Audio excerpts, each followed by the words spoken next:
Yes, important to note. The Astros have a no-hitter, not any specific player.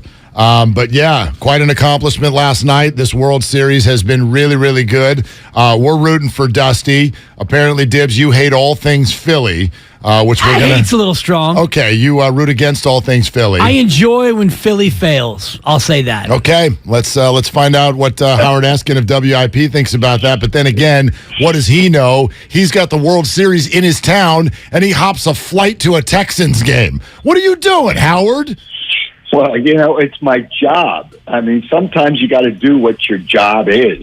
And my job is part of the broadcast team for the Eagles. So it is what it is. But here's the crazy thing, and this doesn't take away from the fact that the Phillies are in the World Series.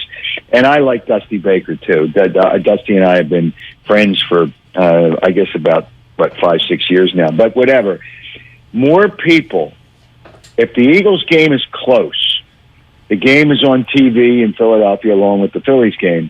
More people, I believe, just based on past history, will watch the Eagles game over the Phillies World Series. Now, if it was a closeout game, that might not be the case. But this can't be a closeout game tonight in Game 5. So it's kind of an interesting dynamic. But, hey, my job is my job. What am I going to do? It's just the Phillies, all the best. Verlander, the problem is Verlander's going to have to win a game one of these days. He's 39 years old. He's not going to have many more opportunities at it, but that doesn't change.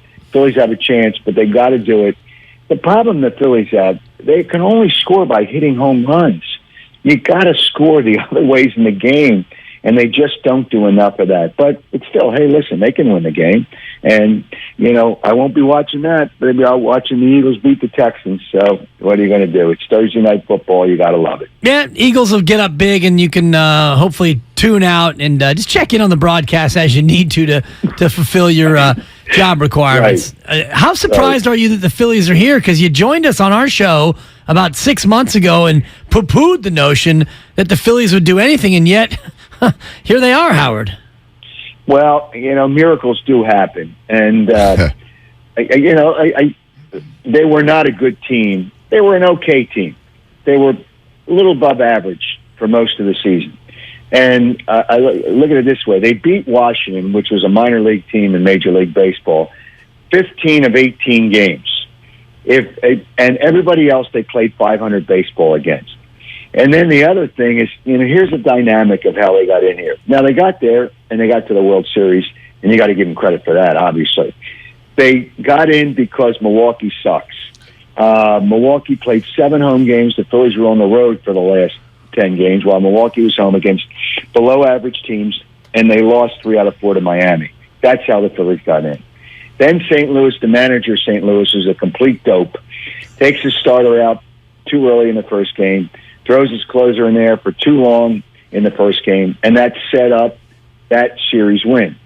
Then Bob Melvin, and I think he's a good manager, but I think managers only lose games, didn't bring in Hader against Harper. Now, I'm not saying I think the Phillies would have still won the series against San Diego, so that I bypassed Atlanta. They just didn't show up. And the Phillies did a good job. They did a good job, but they're not the same team now. To really get down to the basics here, they're not the same team now as they were for most of the season, and that changes. How it changed, it's amazing. But once the ball rolls, then the ball keeps on rolling, and they've done a nice job. To get here is just really, and then the weather helped them because they were going with a bullpen game in Game 3, so it gets rained out, and then they can go with a regular starter, and they win Game 3. So there's a lot of things that have fallen their way, but they still got to go out and win the game, and that's what they have to do tonight. Howard, I know you do a lot of radio and a lot of broadcasting, so I'm not going to pretend that you remember our specific conversation, but we do wonder if you learned a lesson about writing people off, because in writing the Phillies off, it was also a time when you said to us, and maybe we were pie in the sky, but you're like, the 49ers are not an NFC contender. I mean, that's ridiculous. There's Trey Lance, all of that. And look, they've had a bumpy road, but they sit here now at 4-4 at the bye. They've got McCaffrey. There's a very weak NFC. Would you like to walk that statement back at all, that the 49ers are a contender? not one little bit am I going to walk that back. Not one little tiny bit. Just don't ever forget that Jimmy Garoppolo is the quarterback. Please don't forget that. And to call them a contender, everybody, here's the problem in the NFC. Everybody's a contender. So that's a bad term. But to call them a legitimate contender, now that is not the case. They're not legitimate contenders. They won't have home field against the Eagles because the Eagles are not going to lose 4 games this year. I'm trying to figure out when they're not going to go undefeated, but I'm trying to figure out when they'll lose the first game. The Eagles are favored until Christmas Eve. Christmas Eve, that's the 3rd straight road game, and it's in Dallas.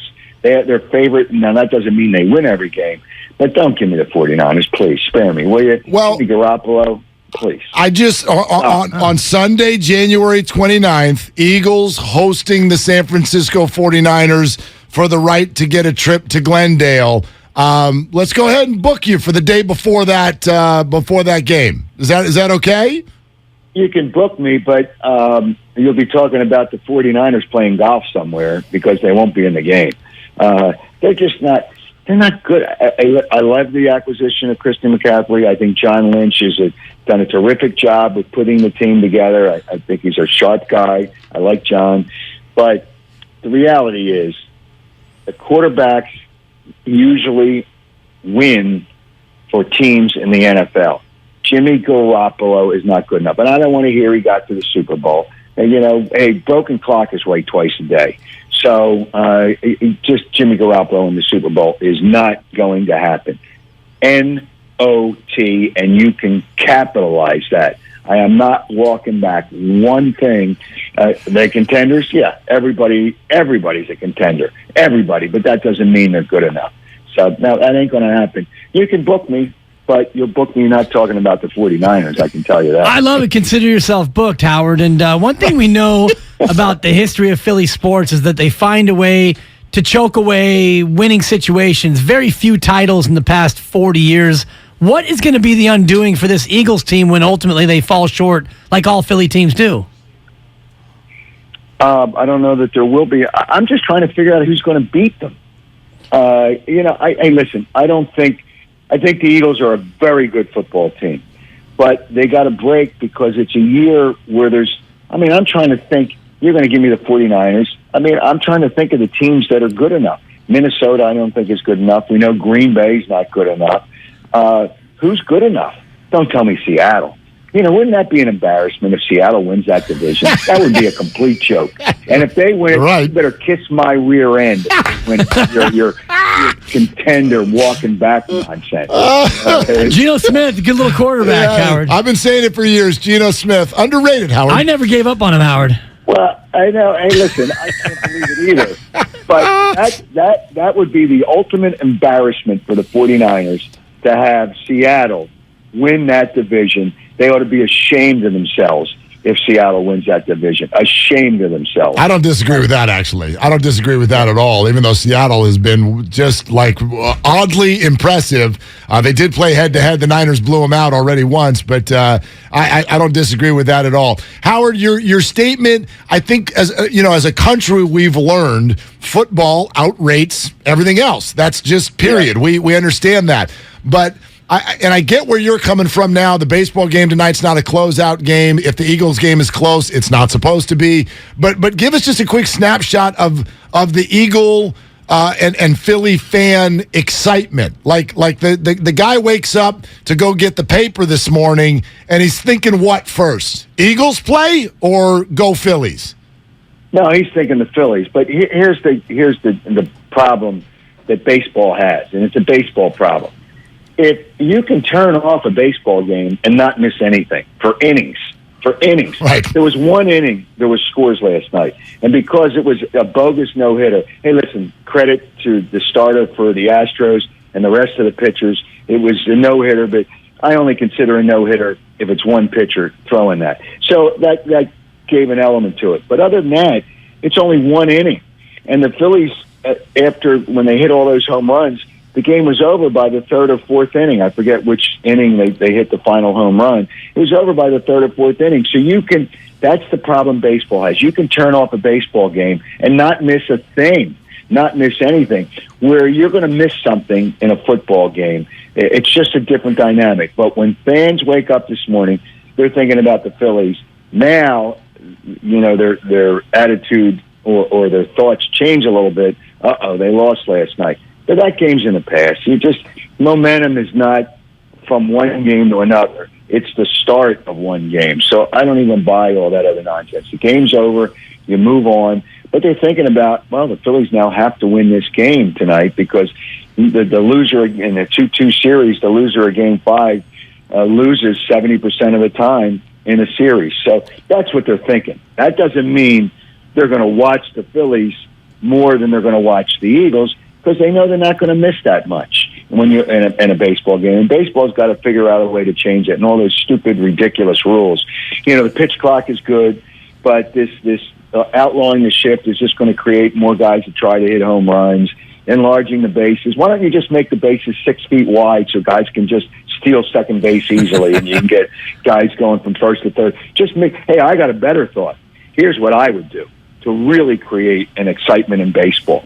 I'd put a clown's mouth in different spots of the outfield for different games, and if a batter hits a home run and hits it through the clown's mouth, you get 2 runs instead of 1 run. I like it. Think about the excitement that would create. It'd be incredible. Hey, are you staying in Houston after the football game for your Phillies coming up Game 6? No, I don't. There's an off day. Baseball did that wrong as well. There's an off day. Do you think I want to stay in Houston for a day? I mean, I don't want to stay in Houston for a day. There's nothing in Houston. It's too spread out. It's not. Hey, San Francisco is fun. I mean, there's cities that are fun. I mean, Philadelphia is just a bunch of crime. But San Francisco is fun.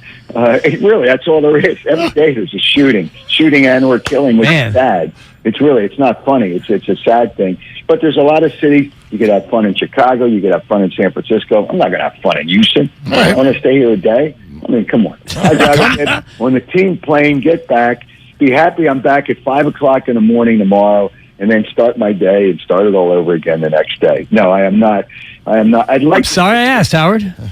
Well, if they played on Friday, I probably would have stayed. Yeah, baseball screwed that too. You could have come spent the off day here in San Francisco and had fun. It's a bye week for the 49ers, so they're still going to be contenders after this weekend too, Howard.